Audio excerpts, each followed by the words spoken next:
Kalau dilihat dari bentuknya sih wajar saja, kayak muka mesum gitu teman-teman.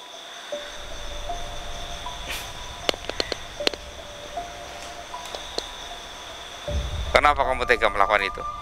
Kenapa? Berapa orang yang jadi korban kamu? Korban yang masih hidup.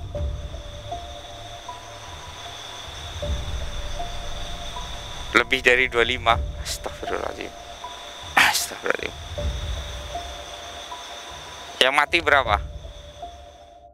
Assalamualaikum warahmatullahi wabarakatuh, sahabat mata putih. Ini saya ditemani dengan Mas Indra. Bagaimana kabarnya Mas Indra? Alhamdulillah Mas Indra baik ya. Dan mudah-mudahan kalian yang ada di rumah selalu sehat walafiat, dimurahkan rezekinya, dipermudah segala urusannya, yang sedang mendapatkan musibah dibantu sama Allah agar musibahnya itu cepat teratasi dan diberikan jalan keluarnya ya teman-teman ya. Jika memang tidak diberikan jalan keluar, berarti Allah sedang menginginkan kalian itu untuk lebih kuat agar bisa menghadapi ujian tersebut teman-teman. Jadi jangan pernah kalian berburuk sangka terhadap Allah Subhanahu wa taala, karena dialah yang memberikan rezeki, hidup, mati, semuanya teman-teman. Dan ini teman-teman mengenai mati ya. Jadi ini menyambung video yang kemarin yang wanita diajak staycation tapi meninggal ya. Ini nauzubillahi min dzalik. Ternyata nggak jauh dari tempat itu ditemukan juga mayat dari sang manajernya ya. Jadi ketika perjalanan ke situ, perkebunan itu, nggak jauh dari itu ditemukan mayat sang manajer. Jadi manajernya pun juga hilang. Setelah ditelusuri nggak jauh dari tempat si mayatnya, si mayat wanitanya, ternyata ditemukan si manajernya tersebut tergeletak teman-teman. Tapi ini manajernya memang agak sedikit gimana ya, rambutnya itu panjang, tapi setelannya masih menggunakan jas dan dasi teman-teman. Nah ini yang menyebabkan penasaran, apakah setelah membuang itu dia itu meninggal atau gimana. Ini yang aneh, kok bisa dua-duanya gitu meninggal.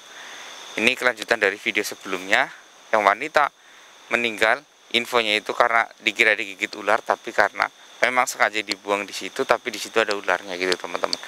Dan ini ditemukannya itu persis di selongsoran sini teman-teman. Ya, jadi agak nggak terlalu terlihat. Jadi ketika tertidur miring, ya persis sekali di sini. Dan evakuasinya itu di sini. Cuman anehnya itu kok bisa larinya ke sini, nggak ke jalan yang lebih mudah gitu teman-teman. Mungkinkah terjadi sesuatu? Ini perlu kita pertanyakan ya. Tapi soal hukum sudah tidak bisa diproses teman-teman, karena pelakunya sudah meninggal, korbannya pun juga sudah meninggal. Jadi mau diproses hukum apanya? Nah ini yang menjadi kesulitan. Mungkin tinggal hukum Allah yang berjalan ya teman-teman ya, di alam selanjutnya gitu teman-teman. Dan ini tugas Mr. X untuk menguak saja ya teman-teman, tapi nggak ikut campur tentang hukum Allah ya teman-teman ya. Bismillahirrahmanirrahim.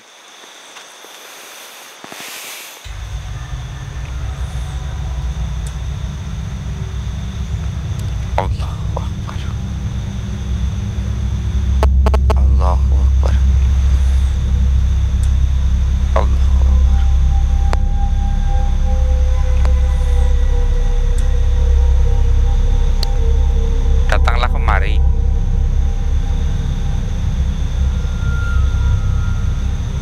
Saya tahu kamu mendengarku. Datanglah kemari. Allahu Akbar. La haula wala quwwata illa billah.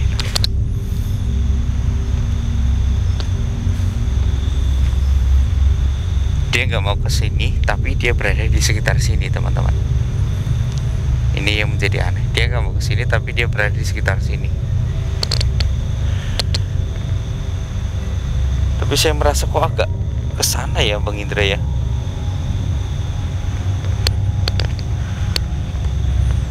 Allahu Akbar.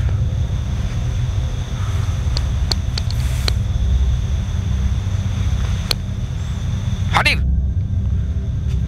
Sini Bang Indra, ikutin saya Bang Indra.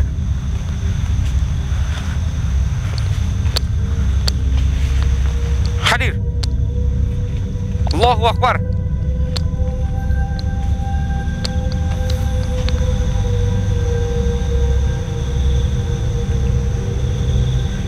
Ini agak terlalu jauh Bang Indra. Ya, saya agak sedikit melihat. Apakah Bang Indra bisa melihat nggak? Terlalu jauh ya. Oke, kita dekatin. Ternyata sangat jauh teman-teman penampakannya dari tempat dimana dia itu meninggal. Nggak tahu kenapa dia perginya sejauh ini. Allahu Akbar.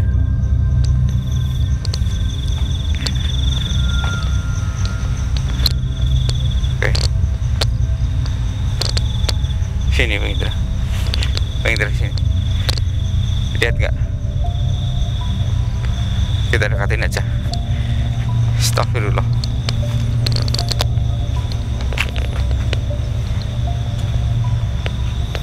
Jangan terlalu dekat ya Bang Indra ya.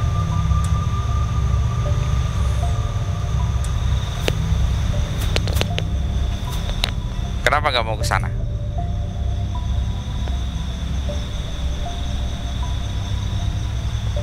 Takut? Kenapa kamu larinya ke sini? Jadi teman-teman, ini penampakan manajernya ya. Ini memang aslinya itu rambutnya gondrong ya, gondrong. Mungkin bisa dilihat lah ya dari perilakunya. Memang kayak berandalan gitu teman-teman. Mungkin kayak jenis yakuza atau apa. Tapi mungkin dia ini adalah kerabat ataupun saudaranya dari pemilik perusahaannya tersebut. Makanya dia kayak bebas. Coba kalau dia ini manajer tapi bukan siapa-siapanya pemilik perusahaan tersebut, pasti akan pangkas rapih ya teman-teman ya. Kalau dilihat dari bentuknya sih wajar saja, kayak muka mesum gitu teman-teman.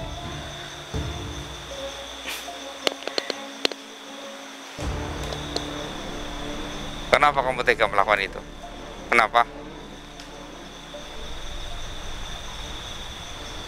Mau menghilangkan jejak? Karma kan langsung dapat kan?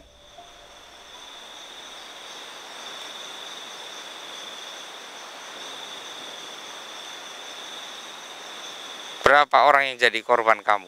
Korban yang masih hidup?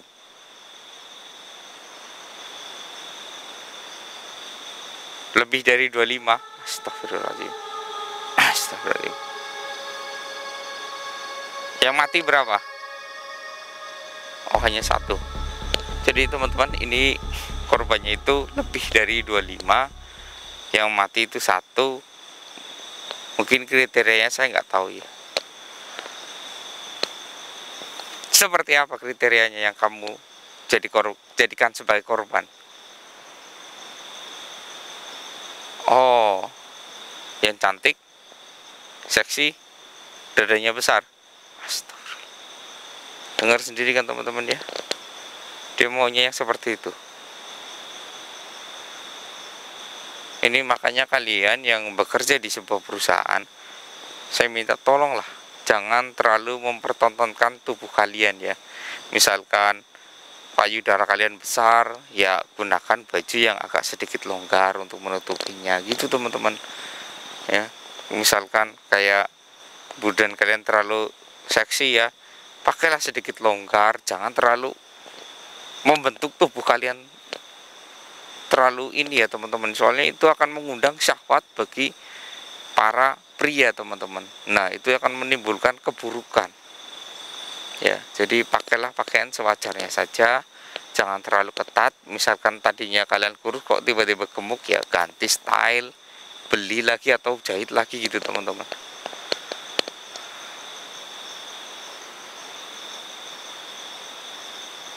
Anda itu nggak layak jadi seorang manajer.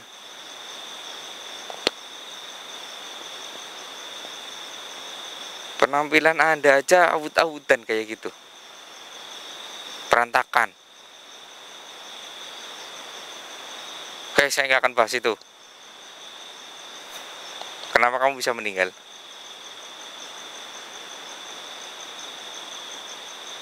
Oh, jadi teman-teman, Dia meninggal karena dia itu dikejar oleh ular yang mematok si wanita tersebut. Tapi wanita tersebut itu kondisinya memang sudah meninggal, teman-teman. Dan dia dikejar, akhirnya dia kepatok juga, tapi dia tanpa sadar larinya ke sini. Jadi dia kayak ketika sudah darahnya itu terkontaminasi dengan racun ularnya tersebut, maka mulailah dia lemas dan naas ya. Ini langsung karma langsung di tempat gitu, teman-teman. Tapi saya nggak setuju ya. Harusnya lebih baik itu Anda masuk penjara dulu baru Anda meninggal. Itu lebih bagus. Biar Anda merasakan karma-karmanya secara nyata. Sayang banget Allah sama kamu ya. Sampai nggak mendapatkan siksaan di dunia. Sayang Allah termasuk kepada kamu. Nggak tahu apa yang kamu perbuat sebenarnya. Bisa dapat keringanan semudah itu ya. Kayak kita aja ya teman-teman ya. Mungkin di dunia susah payah, sengsara, di akhirat juga kita nggak tahu, mungkin akan lebih sengsara lagi. Nah ini teman-teman, di dunia udah bergelimpang harta, korbannya banyak, belum sempat dipenjara ataupun dihukum, malah sudah meninggal. Hanya mendapatkan hukuman paling tidak nanti di akhirat setelah 7 hari ini, teman-teman. Ini kan terlalu ringan menurut saya dengan kelakuan sebejat kayak gini.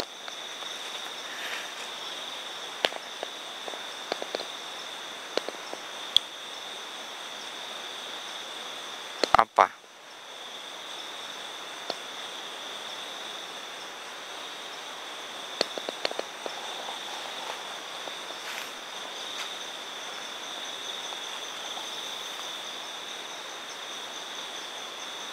Nggak bisa.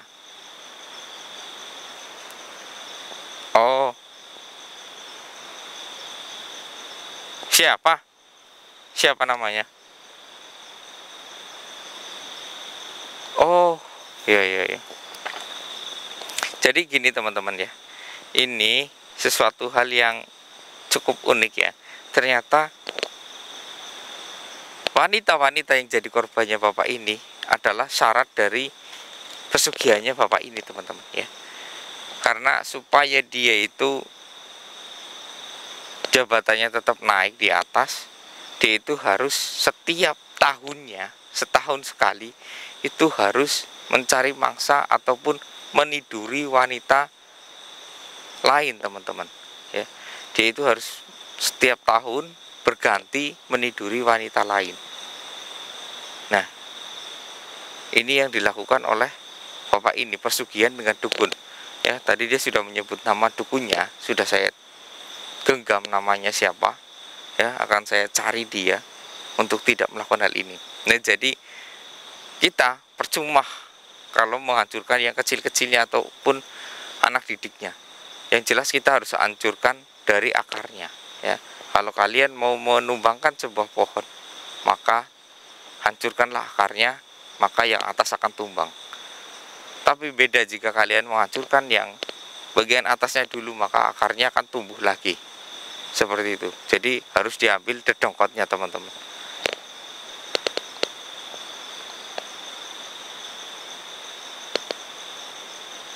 Apa?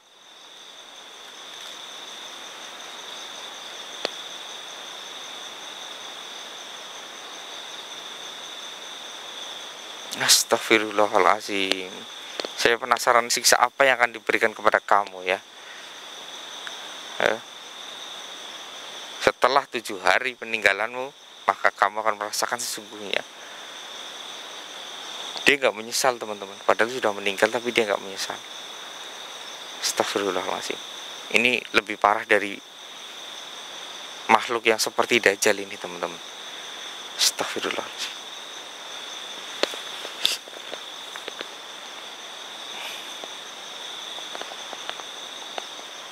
Kamu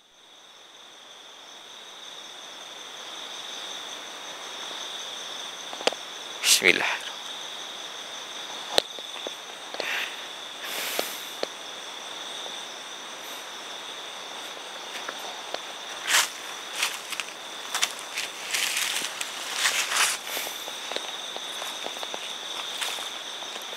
saya akan sedikit memberikan ganjaran ya teman-teman ya, supaya dia itu merasakan bahwa memang karena dia itu nggak ada rasa penyesalan, jadi saya akan membuat dia merasakan sedikit sakit. Ini aja jadi saya ya teman-teman ya, apalagi dari Allah Subhanahu wa Ta'ala. Bismillahirrahmanirrahim. Allah Akbar.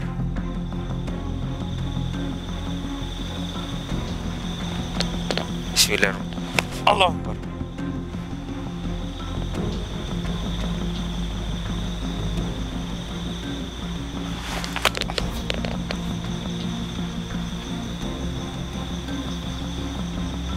Ini orang memang benar-benar sakti teman-teman. Sudah saya pukul, nggak ada efeknya, makanya dia itu merasa nggak ada penyesalan. Gila ini orang. Astagfirullah.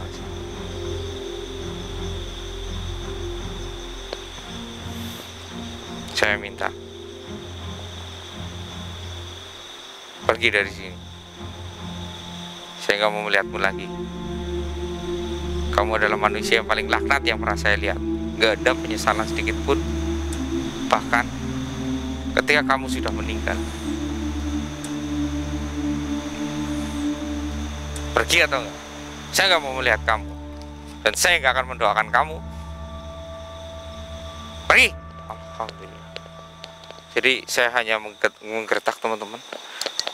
Biasanya itu ketika saya pukul pasti akan merasakan sakit, tapi ini tidak teman-teman. Berarti ini adalah ada sedikit campur tangan goibnya yang agak sedikit lebih kuat ya teman-teman ya. Ini yang saya takutkan itu dengan jasadnya ini memang harus dimakamkan betul-betul dengan hal yang wajar teman-teman. Jangan sampai nanti ada yang membongkar, mengambil jasadnya. Ini takutnya itu akan dilakukan ritual kayak dihidupkan kembali, tapi dalam bentuk iblis teman-teman. Soalnya hatinya itu sudah seperti iblis, nggak ada penyesalan sedikit pun.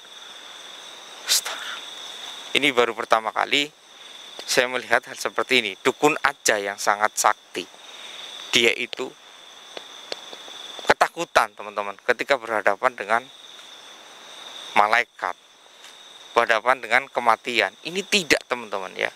Ini hatinya sudah penuh dengan iblis ini. Bahkan mungkin saya nggak tahu ya, dia itu lahir dari keturunan apa. Yang ditakutkan itu jangan-jangan dia lahir dari keturunan iblis juga teman-teman. Saya sampai jijik melihat wajahnya, rambutnya gondrong yang seperti itu. Astagfirullahaladzim. Astagfirullah. Kok saya baru kepikiran ya teman-teman ya. Astagfirullahaladzim. Jangan-jangan dia adalah dukunnya lagi. Dia adalah dukun yang menyamar menjadi manajer. Astagfirullahaladzim. Ini perusahaannya harus kita selidiki teman-teman. Ya, kantornya harus kita selidiki. Jangan-jangan dia itu adalah seorang manajer, tapi dia itu adalah dukun di perusahaan itu. Jadi kayak bosnya membawa dukun untuk jadikan manajer di situ agar perusahaannya itu tetap laris. Ini baru pertama kali loh saya melihat orang yang seperti ini, kelakuannya seperti ini. Manajer gondrong, nggak terurus. Ya kalau gondrong boleh lah ya, cuman yang jelas itu harus rapih, nggak seperti yang dia tadi. Astagfirullah. Kenapa saya baru kepikiran ya Allah.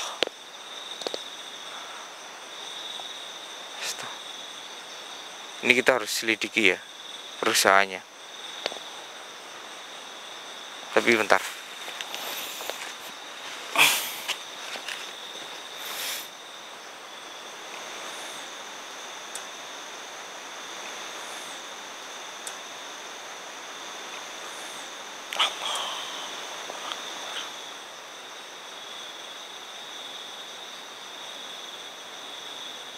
Ya teman-teman, kita harus segera ke perusahaannya. Paling tidak besok pagi saya harus sudah berada di sana. Ya, besok pagi harus berada di sana untuk menyelidikinya. Tapi bagaimana caranya agar tidak ketahuan oleh pemilik perusahaan tersebut ataupun security yang ada di sana. Ini saya harus jadi apa ini ke sana ini? Astagfirullahaladzim. Ini ada yang tidak beres ini dengan perusahaan itu ini. Ya, teman-teman, mungkin sampai di sini saya akan kembali mempersiapkan dan saya akan berpikir cara untuk masuk ke perusahaan itu untuk mencari tahu apa yang terjadi ya. Nanti mungkin saya hanya akan membawa kamera sendiri, mungkin dari handphone atau apa saya merekamnya, karena nggak mungkin kalau saya membawa kameramen, tentunya akan ketahuan ya. Sampai di sini saya Mr. Undur diri. Wassalamualaikum warahmatullahi wabarakatuh. Iya, begitu.